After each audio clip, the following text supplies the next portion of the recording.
Okay, so I've had the chance to finally check out Abbey Orchestra Symphonic Strings, the collection of the entire string orchestra recorded in detail at Abbey Road Studio One. So if you don't already know, I've reviewed every Abbey Orchestra product that's come out so far, and I have a playlist here on the channel. The strings section, however, I tried to obtain. Basically, I never got the libraries, but recently I was sent the core version of the library for me to test out and review here on the channel so that I could round out the review series for all of these. So thank you to Spitfire for that, but no money exchanged hands, and they didn't tell me to say anything. They just sent me the library, and I'm making a video about it now. All right, so these libraries have been out for a while now, so this isn't going to be a walkthrough video. There are other videos about that, but I'm going to tell you all of my thoughts on this library, whether I think it's worth you picking up or not. And I have a lot of things to say about this, so no wasting time, let me get straight into it. Okay, so firstly, let me comment on the name, Symphonic Strings, because I think that's significant enough, because it isn't called Abbey Road Orchestra Strings. That's a little too broad. This is Symphonic Strings, and that name is appropriate. Firstly, there are 16 first violins, 14 seconds, 12 violas, 10 celli, and 8 basses. That's a typical symphonic orchestra size section. Like, it'll balance nicely against triple woodwinds and 3 to 4 trumpets, 4 horns, 3 or 4 trombones, a tuba, etc. And I think most symphony orchestras are around that size. So firstly, that's the context of the library. It's symphonic size, it's a symphonic sound. Now, these libraries are very detailed. However, as you may have seen or noticed on your own, or as others have pointed out, it's sort of incomplete, but I think there's a reason for that. More on that in a bit, but firstly, let me show you the library in context. So to start off, I put down a bit of Adagio for Strings by Samuel Barber, using this library just to sort of like get used to its sound, some really long lines, just listening to the sound of the orchestra. This is in my ultimate template, which you can get for yourself at ernestocomposer.com/templates if that interests you at all. However, I've went ahead and turned off all of the processing so you can hear the library as is, and then I'll turn on my processing and sort of show you what I did. So here it is.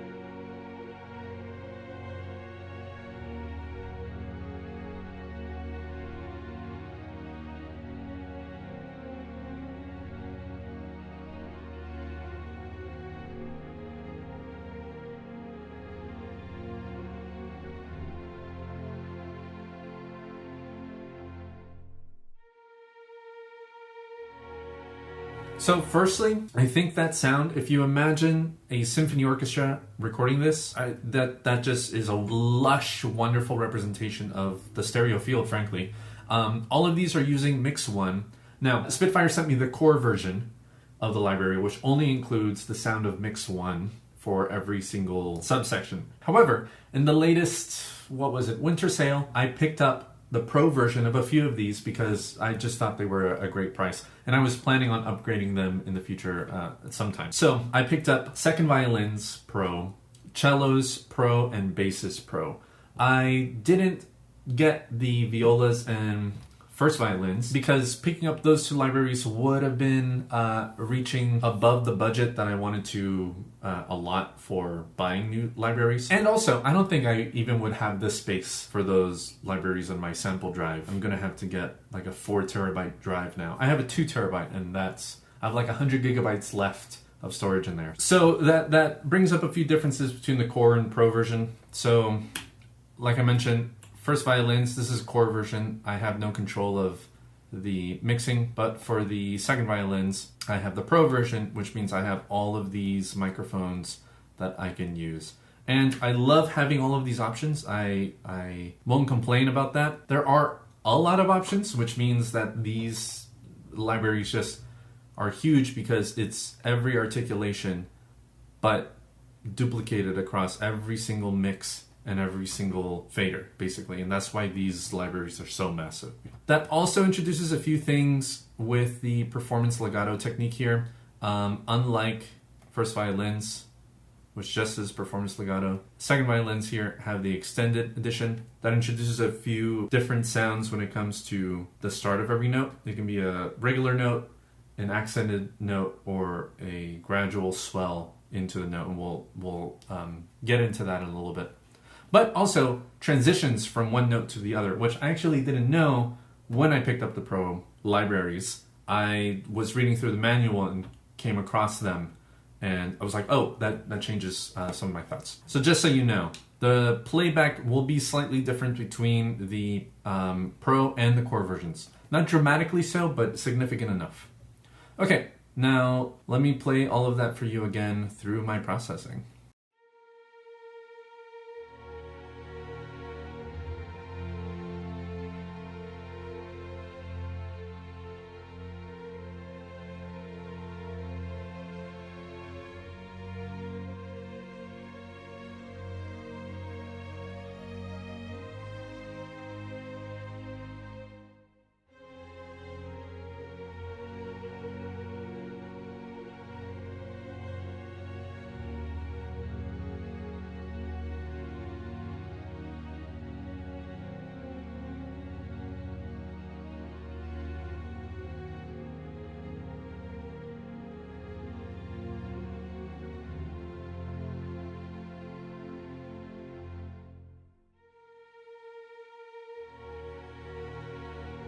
So this kind of sound is a little more hyped up. I like this kind of sound for a film scoring context. If I wanted the super ultra natural orchestral sound, then I would turn off all the processing. The natural sound of the room and the recording is great enough without extra processing. But this is just, you know, a little bit more of my signature sound that I'm applying to these. So there's a little bit of corrective EQ on individual tracks.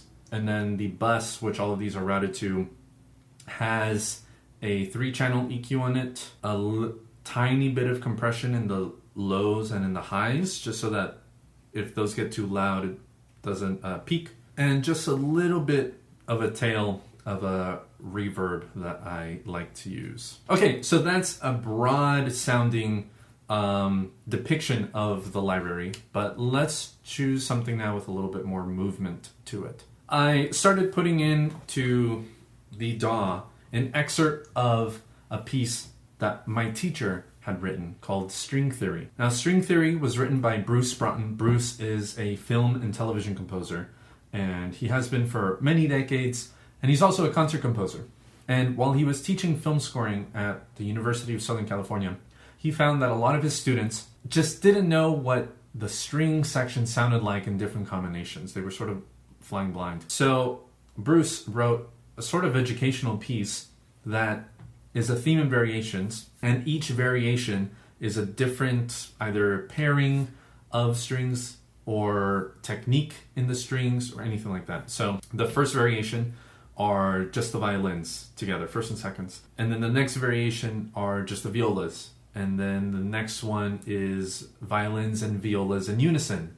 And then violins and violas in octaves, and then at the double octave, and then cellos, and then just different combinations. And the piece is brilliant. You should look it up. He had it recorded by the London Symphony Orchestra in an album that he put out last year. So find the recording of that, listen to it. Frankly, I just think it's a brilliant piece of music. But he goes through so many techniques over the course of it. And I would also recommend picking up the sheet music for that piece, which I have done, so that you can follow along to the music. Anyway, I decided to put the notes of the first few variations with Abbey Road Orchestra. Now this has a lot more movement to it, and for me it exposed a few flaws in the library. I'll play this for you as I have it. You try and determine what you like about it and what you don't like about it.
And that's about where I stopped because it was getting to be a lot. Anyway, putting all of that down was really informative for me because I realized, firstly, how much I really like the library. It's the most advanced string library I've ever owned. As many of you may know, my main orchestra in my arsenal is the BBC Symphony Orchestra by Spitfire. I picked that up a few years ago, and there's no performance legato in that. So let me talk about the performance legato really quickly. In Abbey Road Orchestra, like I mentioned, the beginning of the note changes, and that's depending on the velocity. So a high velocity start to the note gives you an accented beginning. Medium velocity just gives you a regular straight note. And then a soft velocity gives you a slight crescendo into a note, which is very helpful. And I use that in this moment here. You can see in the second violins that the entrance is with a really, really soft velocity.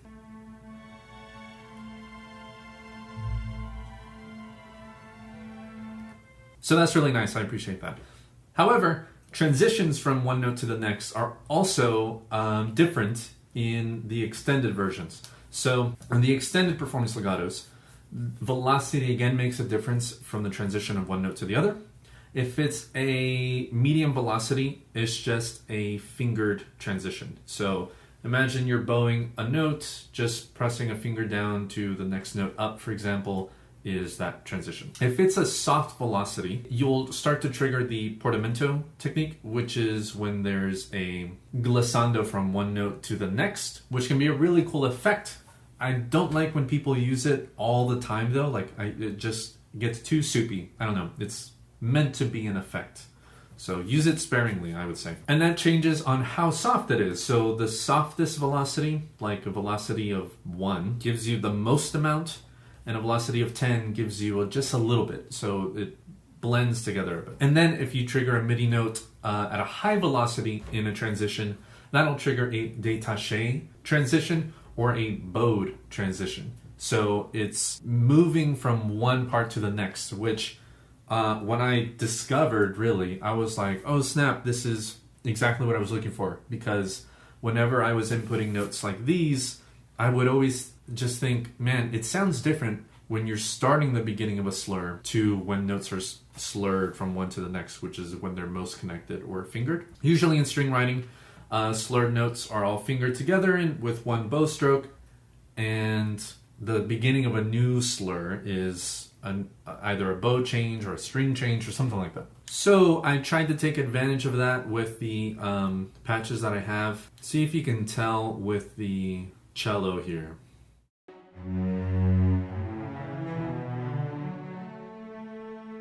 So that one really hard note is meant to be like a bow change because that's the start of a new little connected bit. And I think it makes a difference, especially in context. However, this also exposed one sort of major flaw that I have with the programming of the legatos. I think the transitions from one note to the next sound really great. You also have control of the release of the legato transitions, which I find useful because really fast stuff can get kind of blurry.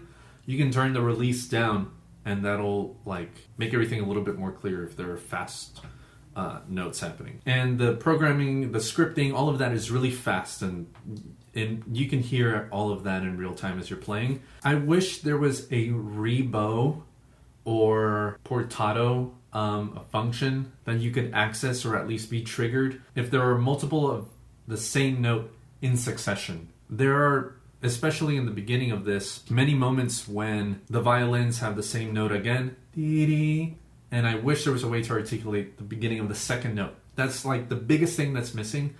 And if there were a way for Spitfire to figure out the programming of maybe just triggering the regular starting note articulation, having that pop back up, and then just cycling through round robins because it's the same unison note and not, other notes, that would be fantastic. And for me, that's just the biggest part where the library falls apart. I can show you what I'm talking about.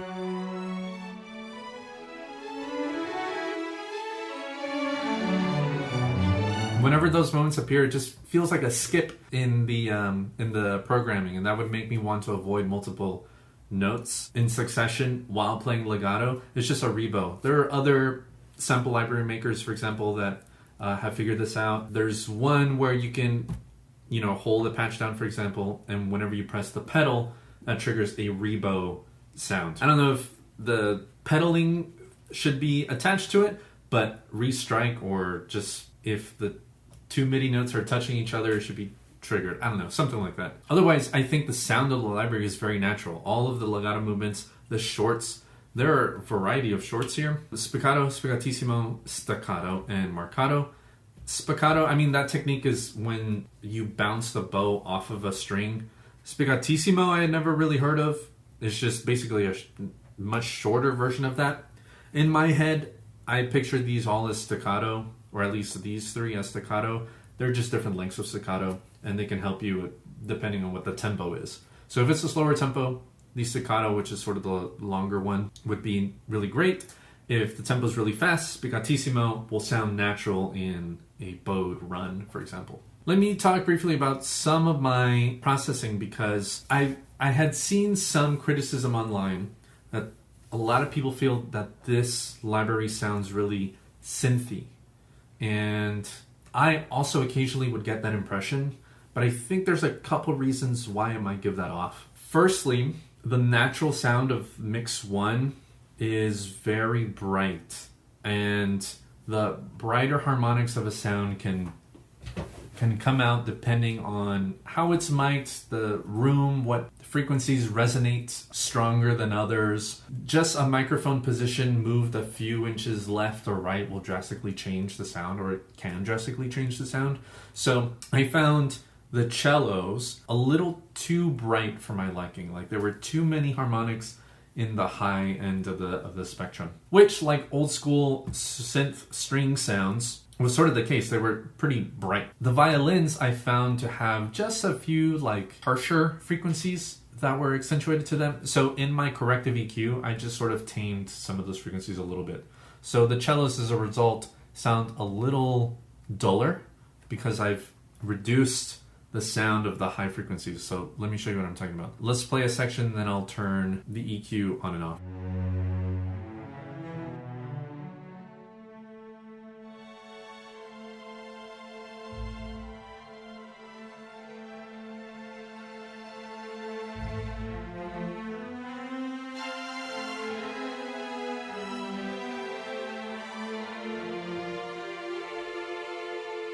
Let me show you what I did. So I'm rolling off a lot of the high frequencies here and a little bit of a mid sound, sort of a woofy sound. And I duplicated across all of across all of the cello tracks.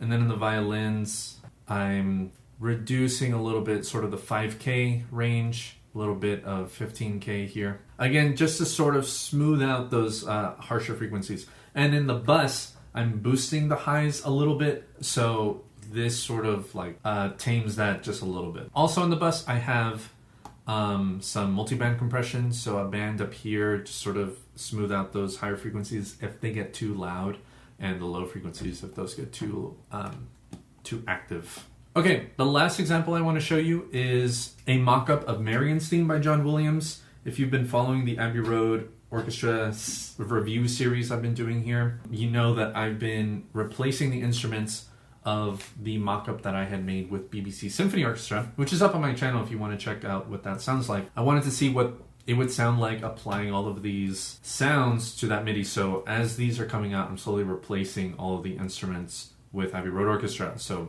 hopefully by the end of this, we'll have two distinct versions: BBC Symphony Orchestra version of Marion's theme, an Abbey Road Orchestra version of Marion's theme. Okay, so let's hear it with the rest of the sounds. And just as a reminder, the flutes library from Abbey Road Orchestra and the clarinets library from Abbey Road Orchestra are included in this in place of the BBC Symphony equivalents. Everything else is BBC Symphony, and now we have the ARO Symphonic Strings attached here. Let's listen to it.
I think it sounds really great. Now, Abbey Road Orchestra sounds a little different to BBC Symphony Orchestra in several ways. I think it sounds better than BBC. BBC is a little louder. I think the default mixes for those have a lot of microphones, like up basically. So every single, like the mix one for every single one of those instruments in BBC sound just really present and really focused and very like pushed forward in the speakers. The sound of Abbey Road Orchestra, the sample library, feels more like three-dimensional. It's like you can tell where everything is in space, so it doesn't balance super well against each other. There's some instruments in BBC Symphony Orchestra that are just a little louder than the Abbey Road Orchestra instruments. I think once everything's said and done, it'll be a really, really lovely sound altogether. And if I were making this from scratch with Abbey Road Orchestra, I think it would sound a little different, because then the MIDI that I'd be putting in would be specifically for the performance legato patches, which BBC Symphony doesn't have, so I still have that one here. Some of the automation I would perform a little differently to suit Abbey Road Orchestra. It's different enough that I have to like practice using it and learn how to use it to the best of its ability. But having been practicing with this library for a while now, I feel like I'm starting to get used to it, find out what its strengths are, which are a lot of strengths, as I think you can hear that. Now, everything I need for this piece, I have in these articulations. However, the Symphonic Strings line has a lot of glaring holes in it. And when these libraries were first coming out, I was like, if these are so detailed, why are there no sol tasto or sol ponticello techniques? BBC had them. The tremolo, you have regular tremolo and sol ponticello tremolo. Or the longs, there was also a concertino and a sol tasto longs patch in BBC. And then I started thinking about it some more, and I was like, if these are the super detailed libraries, I can see why they wouldn't include those patches. Reason being, if I open a new instance of Abbey Road Orchestra, here are all of the techniques. All of these can be played concertino. Concertino means with a mute. So if you attach a mute to a violin, for example, you can play legato, you can play longs, you can play short notes, you can play tremolos, you can play pizzicato. All of that will translate one-to-one to concertino. So if I were to guess, I would bet money, good money, on there being a library bundle to come out sometime in the future that includes practically all of these articulations in the same microphone positions, same performance legato techniques and everything like that, but recorded concertino. Same size section, all of that, but just the entire string section with mutes. Almost all of these you can play sol tasto. Sol tasto means over the fingerboard. That gives the sound a light airiness that kind of gives it less definition. You can play legato sol tasto. You can play short notes sol tasto. You can tremolo sol tasto. You can do all of these sol ponticello. Sol ponticello means to play on the bridge or near the bridge, sort of. And that gives the sound a bitey, almost nasally edge to it. And all the same things apply. Like you could duplicate this library 3 more times, 4 more times, and you would still have everything. Now, that sort of comes in with the modularity part of it. If you wanted to go for those, you could. If, sol tasto techniques, for example, didn't interest you, then you don't have to go for those. Or you could just go for the core version of that and then just call it a day, honestly. Assuming that that's coming.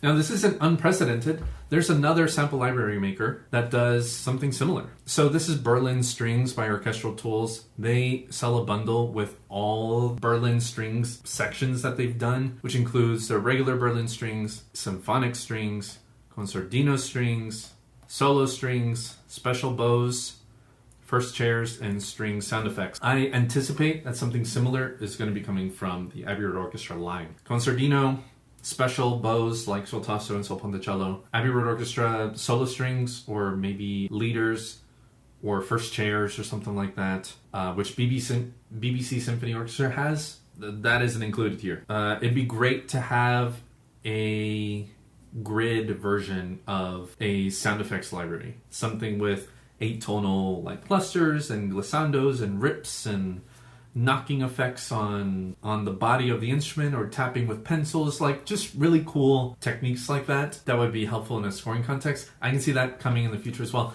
Include Abbey Road Orchestra chamber strings. Why not? Basically anything that's come out in the ARO Studios line, the Spitfire Symphony Orchestra, you can do again, but in Abbey Road or in Abbey Road. I think that would fill this out really nicely. So could that be overkill? Can you imagine having to have this whole bundle but times 3 or times 4 or something like that? Depends on what your needs are. I have Spitfire chamber strings, but the core version of that, which, you know, has a bunch of the techniques, but is missing some of that performance legato stuff and more of the mic positions and a lot of the styles of playing. I mean, there are also things that I think are missing in this library that I can't see in its own dedicated bundle. For example, there are no Sol G legato patches in the violins. Sol G means basically to play on the G string, which is the lowest string on the violin. That has a distinct forward, rich sound, that string specifically. And composers ask for violins to play on the G string exclusively for certain passages because of the sound.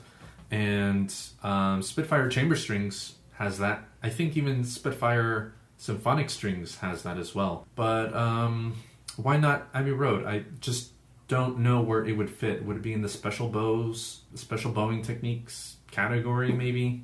I don't know. So that's missing. I mean, it'd be cool to have other techniques, maybe in the sound effects or special bows like ricochets. I mentioned that portato is missing, or like that just repeated note rebowing, stuff like that. Anyway, I keep waffling on. My thoughts are this series of libraries is super, super strong. And I think if there's a sale coming around and you want to invest in this line, then check out the core version of the library. It includes Mix 1, which, as you've been hearing, is a very lovely, natural sounding, lush mix. And then you can do what I did, pick up one section in the Pro version at a time if you want to sort of like space out your purchases so that you can start to get the performance legato, or if you need the extra mic positions, you can get those. Speaking of mic positions, if you have, I mentioned second violins, cellos, and basses, I got the Pro version of recently. So just to show you an example, you can like mic the sections in a way that makes it just much closer and make it sound a little drier, like less of the huge room of Abbey Road Studio One, and give it a sort of like studio stage kind of sound, like something a little smaller, akin to, I think, Warner Brothers Studios. What is that? The Eastwood Studio now, I think it's called. There have been a ton of film scores recorded there, and it just sounds a little tighter. It sounds a little smaller. You can, for example, bring up the pop main and a little bit of the pop room, change the panning, add a slightly smaller reverb, and have that as your sound. And that's exactly what I've done here in this version of String Theory. So listen to this.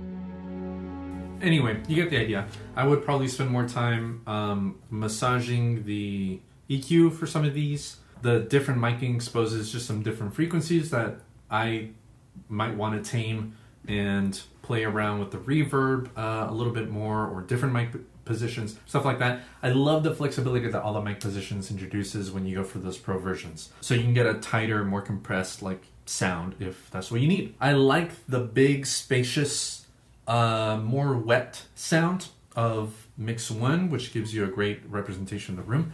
Mix 2 is a little tighter, if that's your flavor. So I like that flexibility. I'm definitely, in the next sale, probably going to get first violins and violas pro just to sort of complete the set as soon as I upgrade my sample drive. And all in all, my thoughts are this. If you want to go for this line, you can do it one little module at a time. I'd have to assume that if you're looking at this library, this isn't going to be your first sample library or orchestral library. For me, it isn't, but it's a step up from the one that I have. And it gives me things that I just am missing from that to make my music production like just get to that next level. I started off using free sounds that came with Logic and free downloads that Spitfire was offering, for example, and stuff like that. That's what I was, like the first few years of my scoring career, scoring short films in college, was with all free sounds. I started getting paid for my work and invested in BBC Symphony Orchestra Core, and then bought Pro at a sale, and then have been using that for more scoring work and stuff like that. So if you are looking for your first library, I would say check out Spitfire Symphony Orchestra. That orchestra package is just killer. At the time when I was starting, those were just much more expensive per section, like $1,000 each or something like that. I wasn't there yet, but now they offer the entire orchestra for like $600, $800 at the most, I think, and it goes on sale occasionally. That includes the entire string section with all the articulations, so that they have so many in there. Woodwinds, brass, percussion, harp, piano, and solo strings. It's just mind-blowing. If I were starting again, I would definitely get that. However, this, when it's all said and done, is trying to be the next, like the pinnacle. Like if you have these, you'll need nothing else, and that's what I'm hoping for with this series. But starting off with symphonic strings, I hope that there's a chamber-sized section recorded in the future as well, that concertino is coming, those special techniques that are missing, special effects that would be fantastic to just hear recorded in Abbey Road Orchestra. So if you feel like saving a little bit of money, one little section at a time when they go on sale, and then you can get the upgrade eventually when those go on sale to the Pro version, if you want to go for the Pro version. And that, I think, is a much more accessible way of inching your way to the like cream of the crop, which is what this is meant to be. If you have a library that you really like and know how to use really well and applies for everything that you use, then don't upgrade. Don't feel pressured into getting something like this because you perceive it as better. Nothing will make your music better. I mentioned that this just makes the production of what I'm doing to that next level, and I think it does compared to BBC Symphony Orchestra. But Spitfire Symphony Orchestra, which was recorded at ARO, I know, I know composers who, you know, are working on real film and television who use that library still. And the reason it's so cheap now is just because those recordings are getting up there in age. Still super high quality though. So anyway, those have been my thoughts on Abbey Road Orchestra Symphonic Strings. I really love it. I look forward to what's coming in the future, and if you're unsure about whether to go with this or not, maybe wait a little while longer to see what are the next string libraries that come out. Maybe we'll get some new ones after the woodwinds are done, or maybe after the brass is done, or maybe after the entire orchestra. Who knows what their release schedule is like. But I really appreciate you watching. Thanks so much for checking out this video. I hope you stick around for more. So stay subscribed. Thanks so very much for watching. As always, take care.